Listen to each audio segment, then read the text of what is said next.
আসসালামু আলাইকুম, সবাই কেমন আছেন? আশা করি যে যেখান থেকে দেখা শুরু করছেন সবাই ভালো আছেন। আলহামদুলিল্লাহ আমিও ভালো আছি। আর এই যে বাজার করা, এটা তো আমার ডিউটি একটা।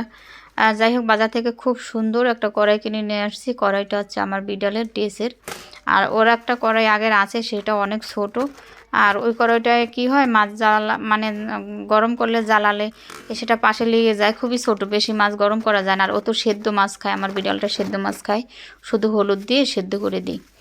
সেজন্য কড়াইটা নিয়ে আসলাম। আর ওই যে বাজারে ফেরিওয়ালারা মানে ওই যে রাস্তার সাইডে বিক্রি করতেছিল, তাই চিন্তা করলাম যে একটা কড়াই নেওয়া যায়। আর মাত্র 50 টাকা দিয়ে কড়াইটা নিয়ে আসছে। যাই হোক, আর জিরা একেবারে শেষ, বাসায় একেবারে জিরা বাটাও নেই, গুঁড়ো করা নেই, কিচ্ছু নেই।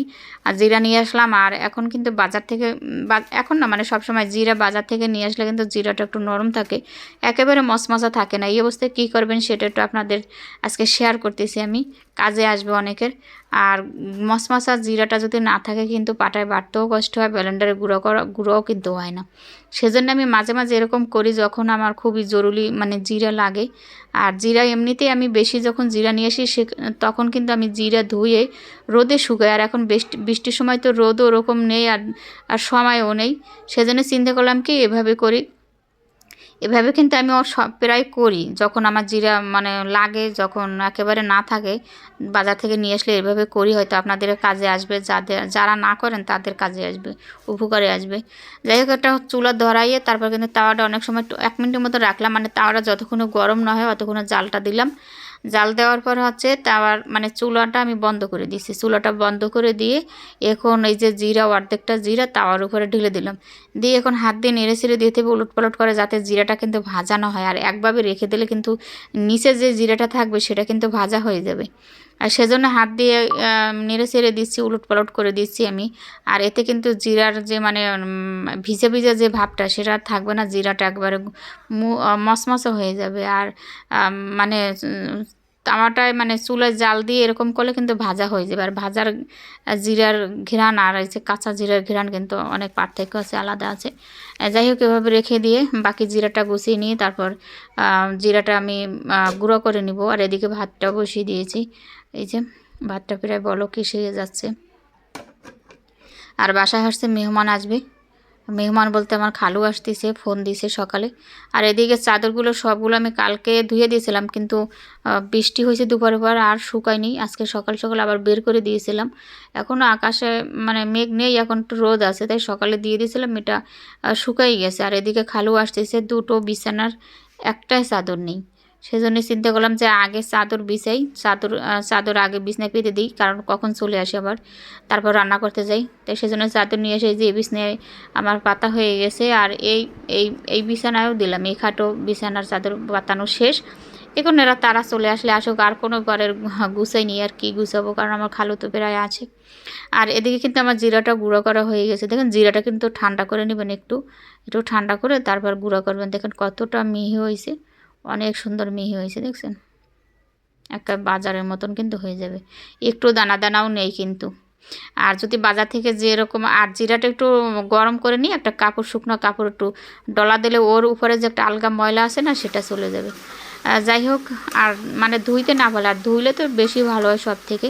আর যখন ধুইতে না পারবেন তখন ওর উপর গরম করে একটু কাপড়ে মোছা দিলে ওর উপর গায়ে যে আগলা যে ময়লাটা আছে ওটা চলে যাবে। যাই হোক, রান্না বসিয়ে দিলাম। মুরগি কেটে নিয়েছি, মুরগি কেটে কিছুটা মুরগি রেখে দিয়েছি, বাকিটা রান্না করতেছি, কারণ ও মেহমান আসতেছে, ওরা খেয়ে চলে যাবেন, থাকবে না। আর আমি তো বাসায় একা, বেশি রান্না করে ফেলানো যাবে। আর এদিকে এই যে গাছের কুমার, আমার চাল কুমড়া, চিংড়ি মাছ দিয়ে রান্না বসিয়ে দিয়েছি। আর দুই চুলায় দুটো বসিয়ে দিয়েছি।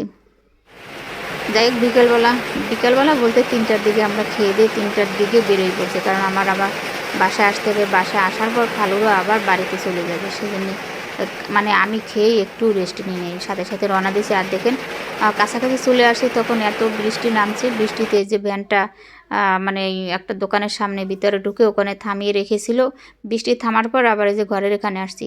আর আমাদের এই বৈঠকখানার মানে বসার রেশাল দেওয়ার ওটা একেবারে ভালো হয়নি করা। যাই হোক, ওটা পরে একদিন শেয়ার করব। আর খালুরও আসছে এই জমিটা দেখার জন্য আসছে, মানে আর একদিন আসছিল বেড়াইতে, তখন একটু দেখে গেছিলো। পরে বাড়ির থেকে আবার আসছে, তার ভাইকে নিয়ে আসছে দেখানোর জন্য। এই জমিটাও ভালো, এই জমিটা যদি নেয় আমার অনেক উপকার হবে, মানে আমার অনেক ভালো হবে। কারণ হচ্ছে এখানে আমি একা, একা বলতে সামনে বাড়ি আছে, তারপর আমার সামনাসামনি কোনো ঘর নেই, একেবারে ফাঁকা। আমি একা, আমার তো একাই থাকা পড়বে বেশিরভাগ। আমার জমু তো থাকে না, মাঝে মাঝে আসে, যখন মেহমান আসে, মা আব্বা আসে তখন থাকবে, কিন্তু তাছাড়া যখন একা তখন তো ভয় লাগবে। এখানে যদি একটা ঘর হয় না তখন আর ভয় লাগবে না। যাই হোক, খালুরও রাখার জন্য করতেছে, পছন্দ হয়েছে, যদি রাখা হয় অনেক ভালো হবে। আর এদিকে খালু আনারস নিয়ে আসছিলো, দুটো আনারস নিয়ে আসছিলো, একটা রেখে দিয়েছি আর একটা এই যে অর্ধেকটা কাটছি। আর অর্ধেক কাটে নেই, কারণ হচ্ছে খালুর যে ভাই মানে সে কাকা, সে এবার আনারস খায় না, সেজন্য কাকা মানে খালুর জন্য অর্ধেকটা কাটলাম। খালু আবার খেয়ে দিয়ে এখন চলে যাবে, চলে যাবে আবার।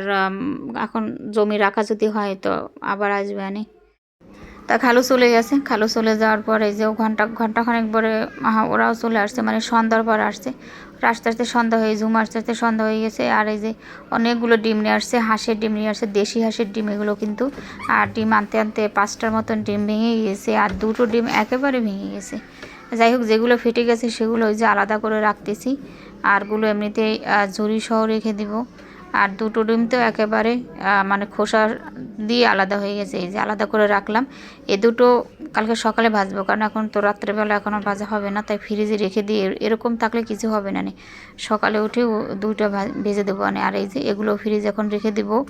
আরও নিয়ে আসছে ডাব নিয়ে আসছে, দেখেন কত কষ্ট করে, মানে বাড়ির গাছের ডাব পেরে তারপরে এই যে দেখেন নিয়ে আসছে। আর আনতে তো অনেকটা কষ্ট হয়েছে গাড়িতে।